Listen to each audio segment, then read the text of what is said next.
우리 그리스도인들에게 부에 대한 중요한 인식을 주는 지혜의 말씀이 있습니다. 잠언 30장 8절과 9절 말씀인데 제가 읽어보겠습니다. 곧 헛된 것과 거짓말을 내게서 멀리 하옵시며 나를 가난하게도 마옵시고 부하게도 마옵시고 오직 필요한 양식으로 나를 먹이시옵소서. 혹 내가 배불러서 하나님을 모른다 여호와가 누구냐 할까 하오며 혹 내가 가난하여 도둑질하고 내 하나님의 이름을 욕되게 할까 두려워함이니이다. 아멘. 설교 시간을 통해서 몇 번 성도님들에게 말씀드린 기억이 있습니다. 제가 보건대학교 치과기공과를 다닐 때 일입니다. 치과기공과는 3년제라 3학년 2학기가 졸업하는 해인데 졸업하는 해 마지막 학기입니다. 3학년 2학기 마지막 수업 시간이었는데 한 교수님이 학생이라는 울타리를 이제 벗어나서 사회라는 곳으로 나아가는 제자들에게 해주신 이야기입니다. 참고로 그분은 현장에서 치과기공소를 운영하는 소장님이셨고 성실히 교회를 다니는 그리스도인이셨습니다. 제일 마지막 시간에 자신이 그리스도인이라시는 것을 밝히셨습니다. 성함은 최수영 교수님이시고 동구 신암동 쪽에 교회를 다니셨던 걸로 기억이 나는데 교회 이름이 지금 제가 기억이 나지가 않습니다. 어쨌든 그분이 3학년 2학기 마지막 수업 시간에 칠판에 그림을 그리시는 겁니다. 바다 위에 배가 한 척 떠 있는 그림을 그렸습니다. 그리고 이렇게 말씀하셨습니다. 배가 항해하기 위해서는 물이 꼭 필요합니다. 그러나 그 물이 배 안으로 들어오면 배는 침몰합니다. 여러분들은 이제 인생이라는 항해를 본격적으로 하실 겁니다. 이 그림에서 바닷물은 돈이고 배는 각자 여러분들의 인생입니다. 인생이라는 배가 항해하기 위해서는 돈은 꼭 필요합니다. 하지만 돈이 인생이라는 배에 들어오면 인생은 침몰합니다. 여러분 먼저 산 선배의 인생 선배의 말을 꼭 기억해 주시기 바랍니다. 이렇게 말씀하셨습니다. 오늘 이사야 23장은 두로에 관한 경고입니다. 두로와 시돈에 대한 경고의 핵심은 바로 부입니다. 두로와 시돈은 부로 인해서 교만에 빠졌습니다. 이사야 17장은 다메섹에 관한 경고입니다. 다메섹은 무역의 요충지입니다. 다메섹은 고대 근동 당시 주요 도로인 실크로드와 왕의 대로가 교차되는 엄청난 무역의 요충지였습니다.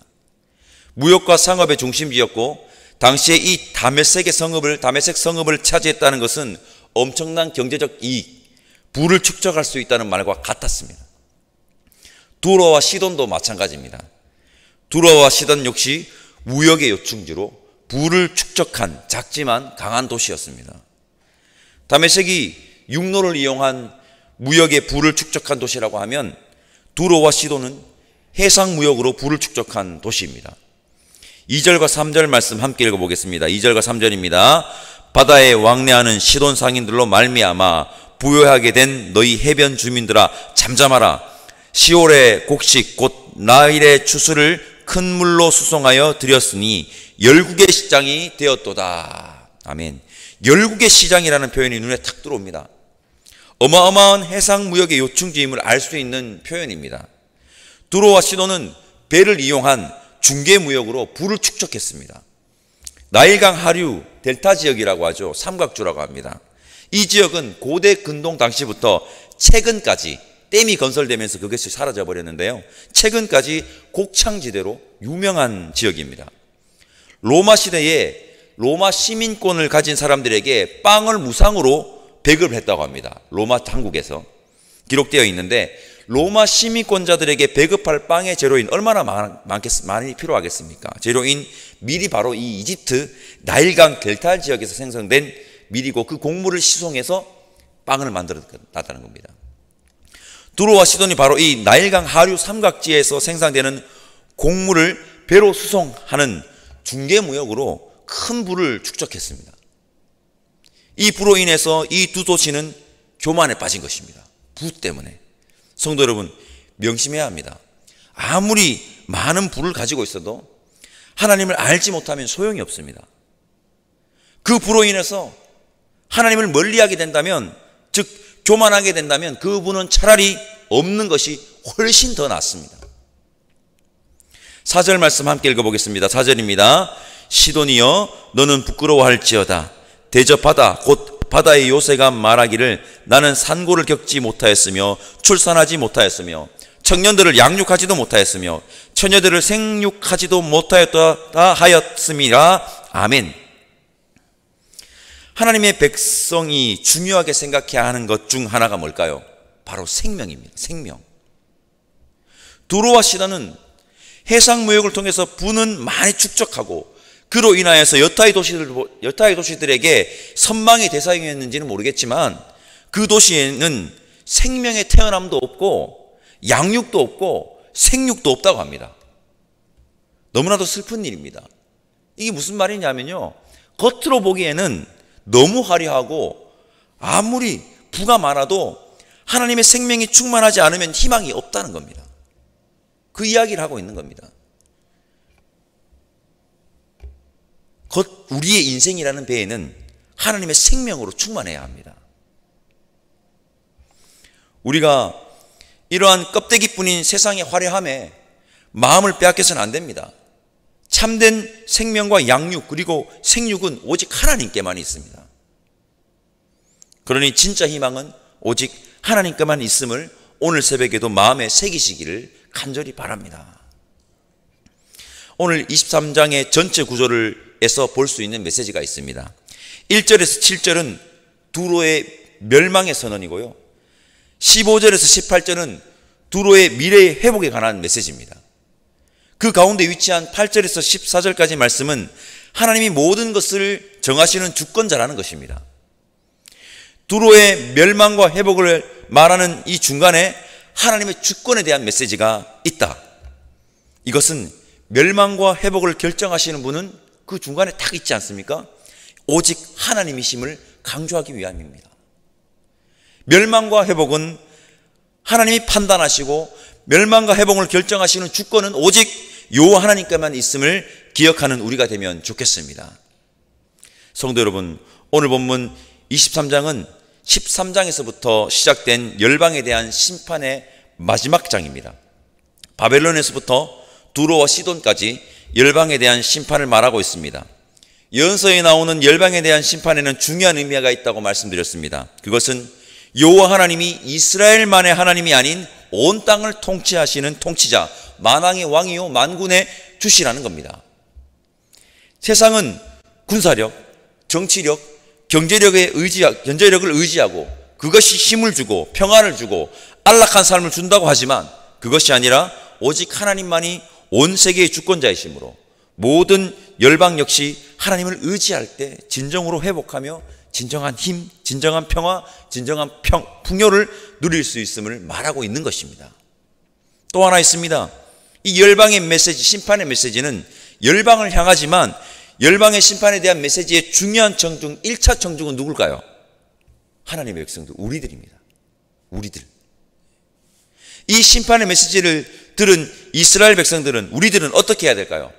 꼴 좋다, 너희들 조심해, 알았지? 이게 아니라는 겁니다.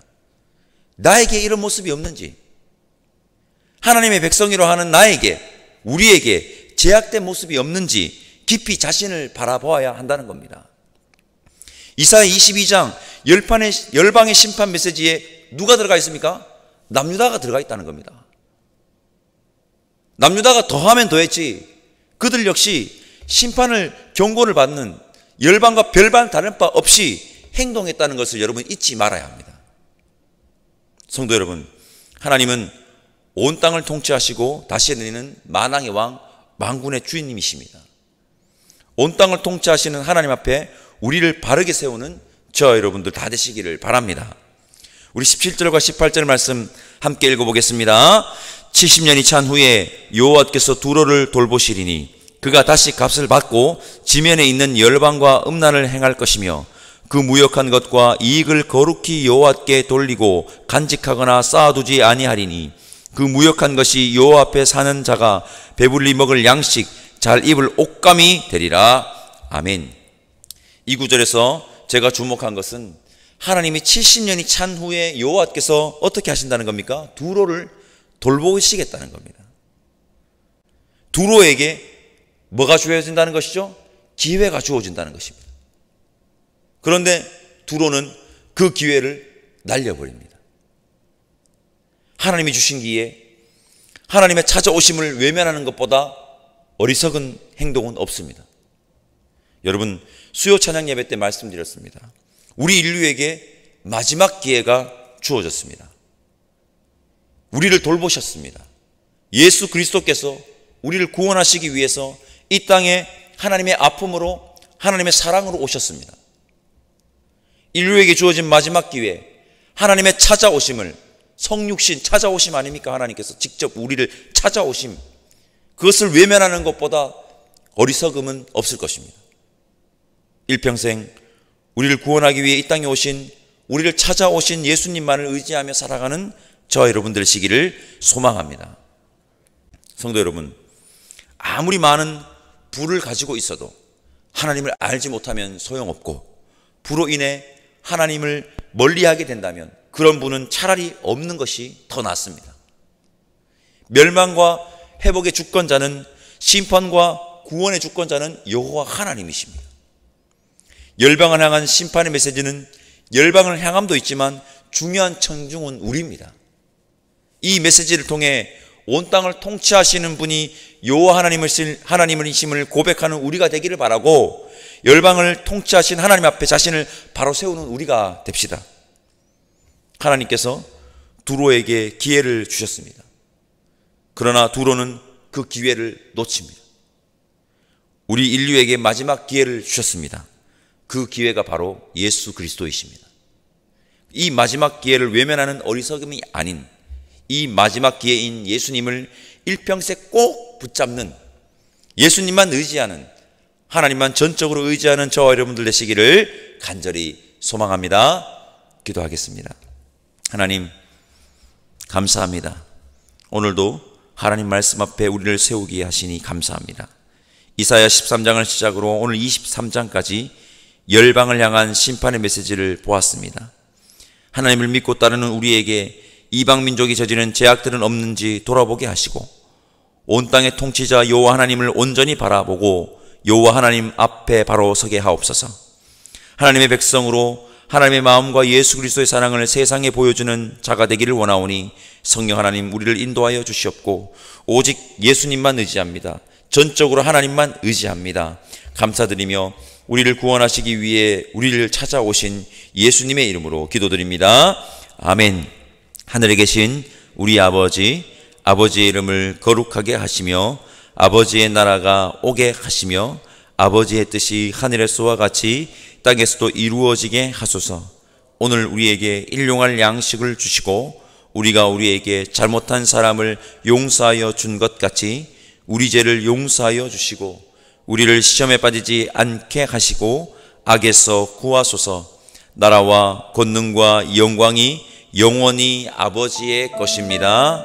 아멘.